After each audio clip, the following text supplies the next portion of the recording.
चूहे खाकर बिल्ली और उसकी इकोसिस्टम हज पे चली।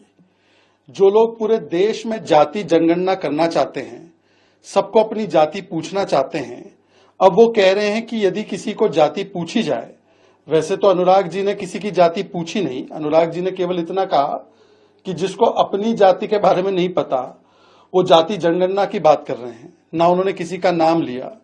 तो पता नहीं क्यों प्रतिक्रिया एक साइड से आने लगी, परंतु जो जाति पूछना चाहते पूरे देश को, वो कह रहे कि जाति पूछना गाली है। तो यदि गाली है तो क्या पूरे देश को गाली दिलवाना चाहते हैं क्या वो? सवाल ये पैदा होता है कि खुद राहुल गांधी ने भरी मंच में सार्वजनिक रूप से एक पत्रकार को उसकी जाति और उसके मालिक की जाति पूछी थी। उसके बाद वो पत्रकार पीटा भी गया था।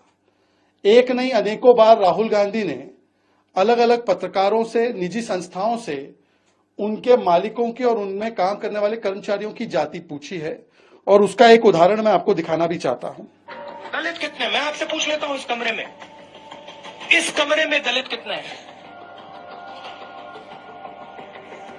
देखिए, स्वयं अखिलेश यादव जी भी जो आग बबूला हो रहे थे, वो आज जब आग बबूला हो रहे थे तो शायद वो भूल गए कि उन्होंने भी एक बार एक पत्रकार से पूछा कि क्या जाति है। जब पता चला कि उनका नाम मिश्रा है तो उन्होंने कहा कि मिश्रा, तुम तो जिस प्रकार से बोल रहे हो ये ठीक नहीं है। बहरहाल सवाल आज ये पैदा होता है कि राहुल गांधी को और कांग्रेस पार्टी को समस्या किस बात से है। आज तो उनको बताना चाहिए कि यदि वो इतने बड़े ओबीसी, एससी, एसटी के शुभचिंतक है तो 1951 में कास्ट सेंसस रोका किसने था? 1961 में किसने पत्र लिखकर कहा था कि आरक्षण बहुत बुरी चीज होती है? किसके पिता ने इंटरव्यू देते वक्त कहा था 1980s के और 90s के दशक में कि आरक्षण से तो जो बुद्धू हैं वो आगे बढ़ जाते हैं? ये राजीव गांधी जी थे। मंडल कमीशन की रिपोर्ट को 80 से लेकर 90 तक रोकने का कुकर्म किसने किया? वो इंदिरा गांधी जी ने और राजीव गांधी जी ने किया। पार्लियामेंट में खड़े होकर मंडल कमीशन का विरोध किसने किया? वो राजीव गांधी ने किया। और आज के काल में भी जब एससी एसटी समाज के 14,000 करोड़ रुपए कर्नाटका में काट दिए जाते हैं तो उस पर राहुल गांधी मौन हो जाते हैं। आज भी जब तेलंगाना में एसटी का बजट काट दिया जाता है, एससी का बजट काट दिया जाता है, 22,000 करोड़ से 7,000 करोड़ किया जाता है, तो वो एक शब्द नहीं बोल पाते।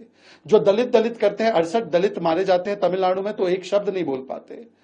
आज जिस प्रकार से अनुराग ठाकुर जी के एक सवाल से, जो कि राहुल गांधी की तरफ चिन्हित करके पूछा भी नहीं गया था, उससे उनका पूरा पर्दाफाश हुआ है। इसी के चलते आज ये प्रतिक्रियाएं आ रही है। आज अखिलेश जी को और राहुल जी को बताना चाहिए, यदि वो एससी एसटी ओबीसी के इतने बड़े शुभचिंतक है वैसे, तो जामिया और एएमयू में एससी एसटी रिजर्वेशन कब खत्म हुआ और क्या वो उसके पक्ष में है?